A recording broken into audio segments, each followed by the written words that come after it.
Assassinos da Lua das Flores é um novo filme de Martin Scorsese, esse cineasta que, o que eu vou falar? Um dos maiores da história do cinema, talvez o maior cineasta vivo. E não é tarefa fácil falar sobre esse filme, fazer uma crítica desse filme. Na virada do século XX, o petróleo tornou a nação Osage a mais rica do mundo do dia para a noite. Tanta riqueza atraiu intrusos brancos que manipularam, extorquiram e roubaram ao máximo o dinheiro do povo nativo Osage, antes de assassinar a população. O filme é baseado no best-seller de David Grann, que por sua vez é baseado numa história verídica. Olá, eu sou Felipe Fonseca, sejam bem-vindos ao meu canal. Se você não é inscrito ainda, por favor, considere se inscrever, deixe o like aí que ajuda bastante na divulgação aqui do YouTube. E se você puder compartilhar com alguém que você sabe que vai curtir esse vídeo, por favor, agradeço demais também. Esse filme, eu acabei de assistir e é um filme, obviamente, que necessita revisita, necessita pensamento, reflexão a respeito, porque não é um filme simples. E eu vou tentar fazer o melhor que eu posso nesse vídeo, nesse momento para vocês. O filme estreou em Cannes, então já faz alguns meses que ele está disponível, lá fora especialmente, tanto críticos brasileiros, obviamente, mas críticos do exterior que tiveram acesso ao filme já falaram sobre ele, então ele já está há alguns meses na mentalidade, no burburinho, deve ser um dos filmes que estarão nas premiações de 2024 a respeito desse ano de 2023, grande ano para o cinema, inclusive, com vários filmes de outros grandes cineastas a caminho ainda.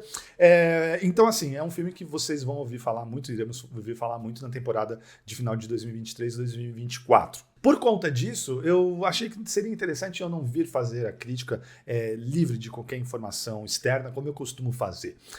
E nessas últimas semanas, e até mesmo hoje, li coisas a respeito, li críticas de colegas ou de pessoas que eu admiro bastante, vi os comentários do público geral no Letterboxd, assisti alguns ensaios a respeito, para ajudar na minha própria análise e compreensão do filme. O livro no qual ele é baseado é muito querido, é um best-seller, como eu citei na sinopse, ele é muito bem avaliado, ele é muito querido, muito bem falado, parece ser um ótimo livro. E a história que ele conta é, digamos, a mesma do filme, mas o foco dos personagens são diferentes. O personagem, por exemplo, do xerife, que é encarregado da investigação dos assassinatos que estão acontecendo na nação Osage, ele é um dos protagonistas do livro. Isso não acontece aqui no filme do Scorsese. Isso é uma grande diferença, e eu não vou fazer um julgamento porque eu não li o livro, mas é curioso isso, porque em entrevistas o Scorsese já disse que ele não acredita ser a melhor pessoa para contar essa história, no que diz respeito ao povo indígena, ao povo Osage,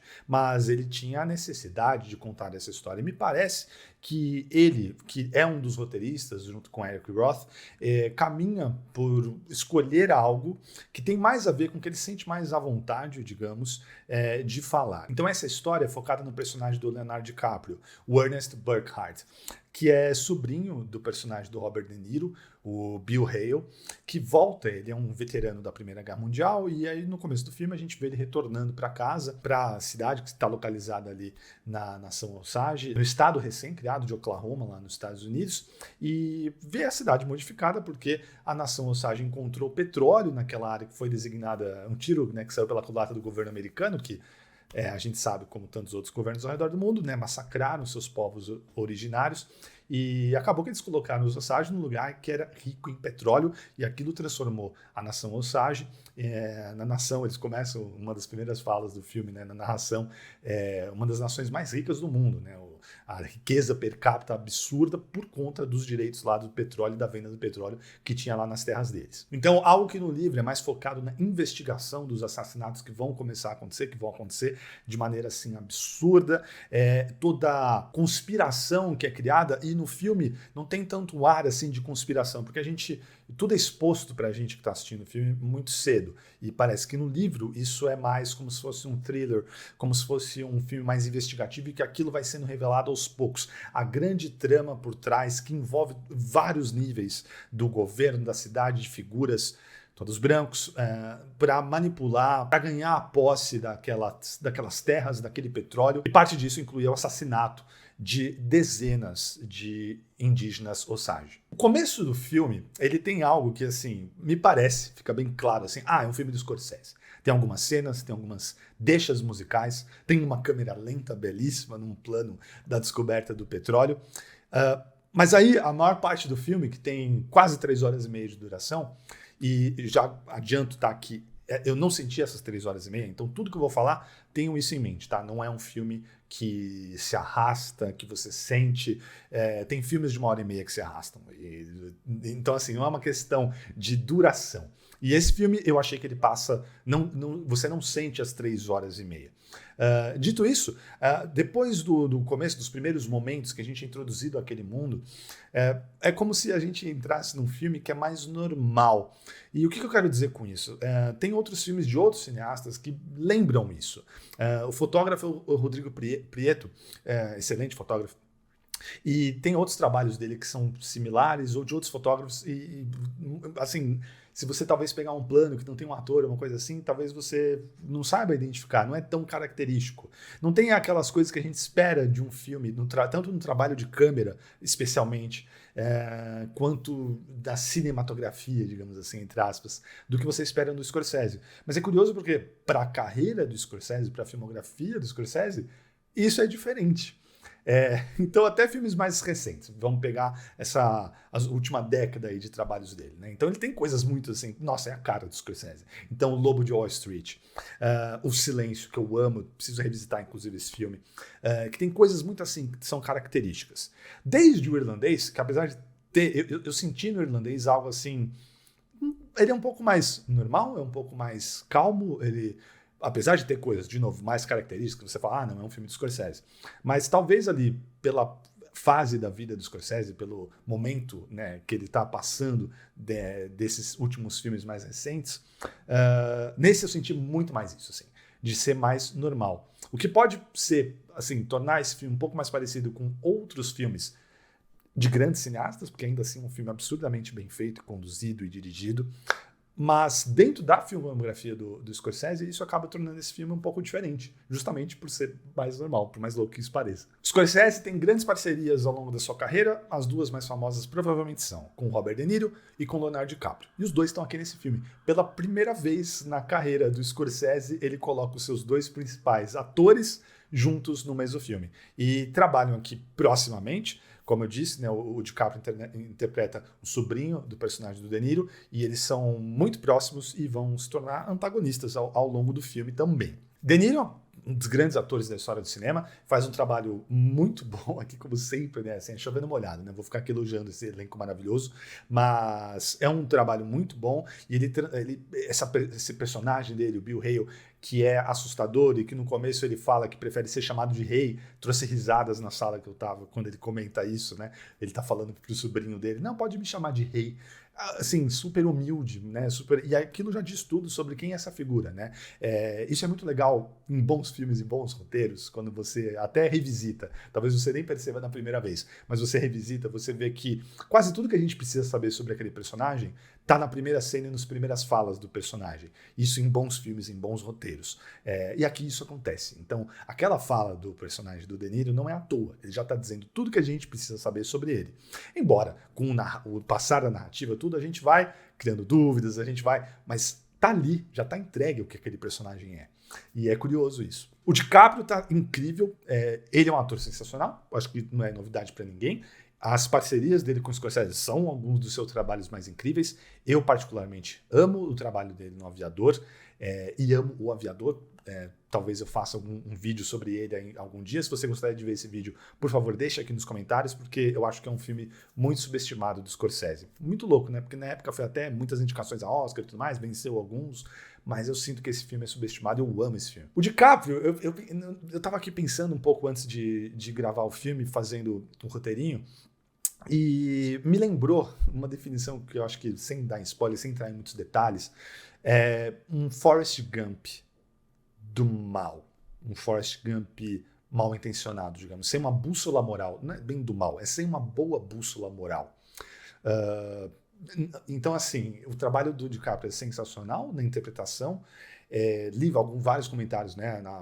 Ele não tem vaidade. Já faz muito tempo que o DiCaprio não tem vaidade. Ele é um grande ator, não é porque ele surgiu como galã que ele se resumiu a isso, né? Assim, a maldição da beleza, né? Se é que existe uma maldição da beleza para alguns atores, né? Mas assim como tantos, não é porque ele era um galã e tudo mais, que ele é um grande ator, sempre foi acima de tudo, né? Antes de ser um galã.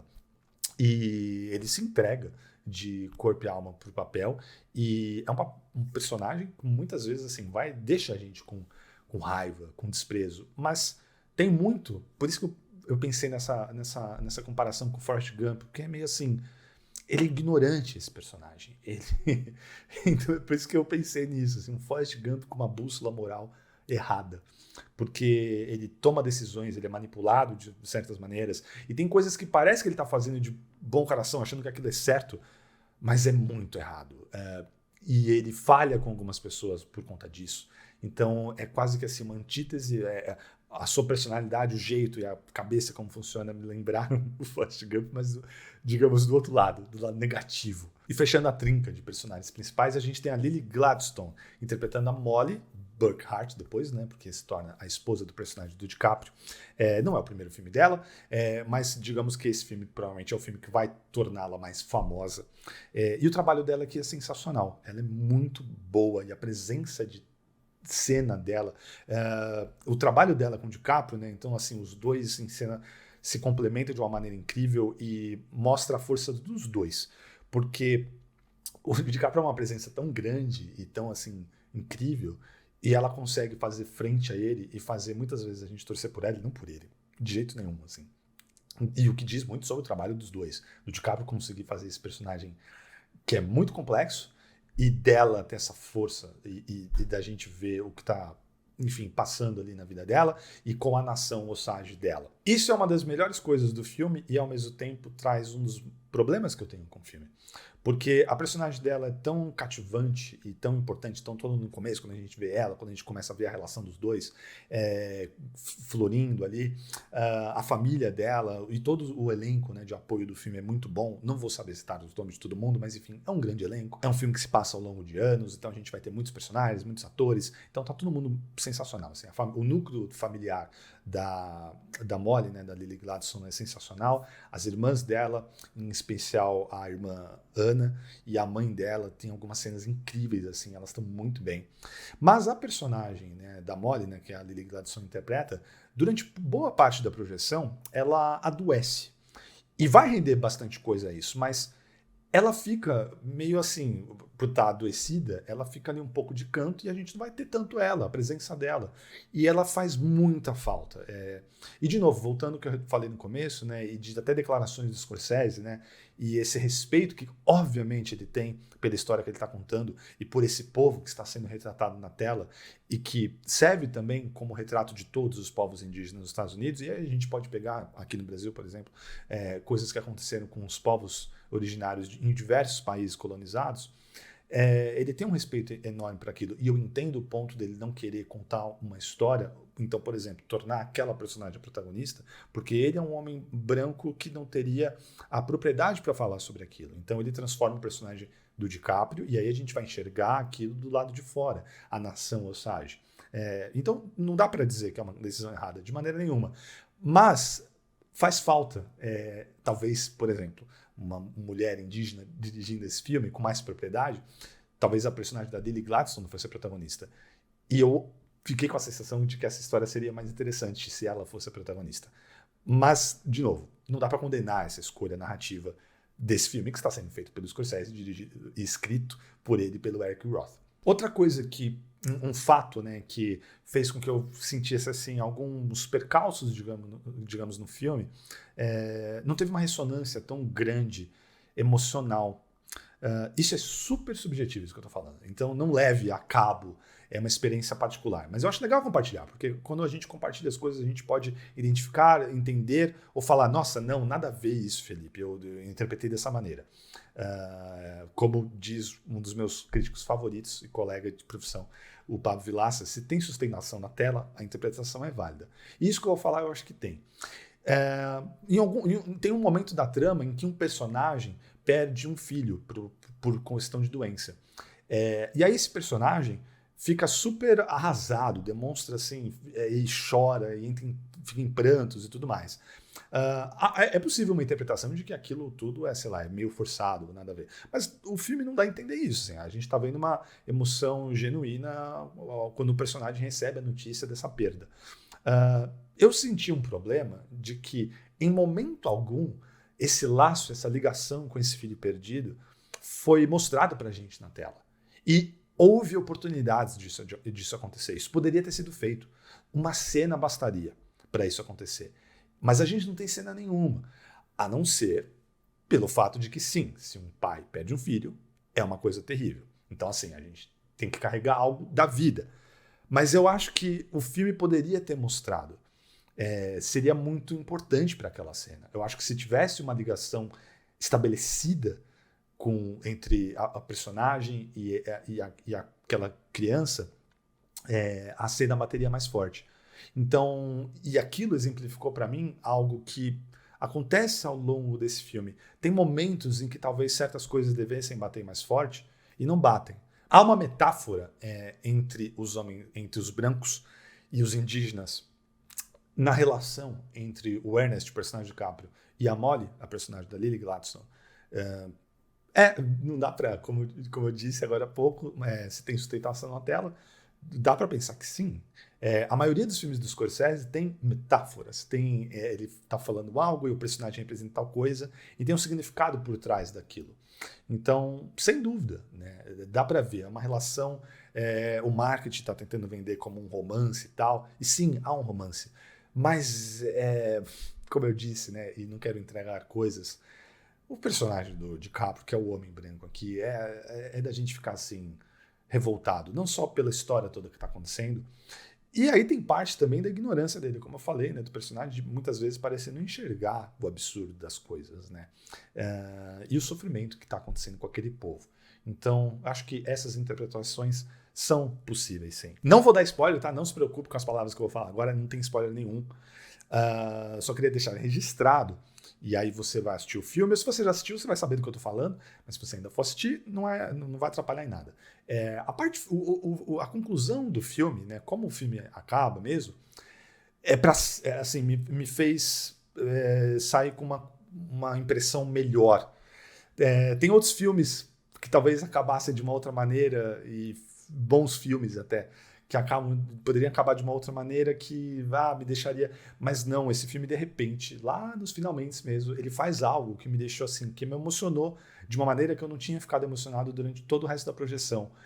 E até a questão que eu falei no começo, cinematográfica, de você falar, caramba, isso é um filme de Scorsese, caramba, isso é cinema, é algo que chama mais atenção, acontece, e eu achei belíssimo, eu gostei muito. Isso engrandece, né, como uma história termina, isso é muito importante, como ela começa e como ela termina, e eu acho que ela começa e termina muito bem.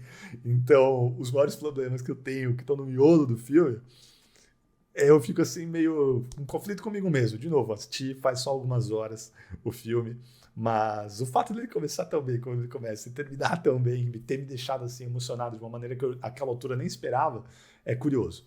Mas pro quinto final do filme, a gente tem uma introdução de 3 personagens que são interpretados por pessoas, são interpretados por atores que me surpreenderam, né? Teve algumas reações na plateia que eu tava, o cinema estava cheio, e depois até conversando com colegas na saída, alguns sentiram que aquilo atrapalha, porque a gente já está há tanto tempo no filme e os atores famosos já apareceram, que de repente quando aparece um rosto conhecido, você meio que sai, né? Porque daí você lembra do ator antes de pensar no personagem. Eu acho que é sempre uma faca de dois gumes quando você seleciona alguém muito conhecido e famoso para interpretar papéis pequenos. Pode ser uma coisa positiva ou pode ser algo que te tira do filme. E nesse caso aqui, como acontece tão tarde no filme, aí eu vejo as duas coisas acontecendo. É muito pessoal também, né? De você falar, caramba, lembra do nome do ator e fulano, e aí aquilo atrapalha um pouco porque te tira um pouco do filme. Mas tem uma dessas participações que para mim foi maravilhosa, que aquilo só acrescentou, que fez ficar melhor. E isso só vai entender quem assistiu, porque eu não vou dar spoiler. É isso, pessoal. Não é todo dia que a gente vai ao cinema assistir um filme de Scorsese e tem que ser saboreado isso. Sempre que acontece. Então, para quem for de cinema e para quem for de Scorsese, eu recomendo demais. E, obviamente, porque você tire suas próprias conclusões e vá ver e rever e ler e ouvir, porque não é um cineasta qualquer e a gente tem o privilégio de podendo ir ver ele no cinema, em cartaz.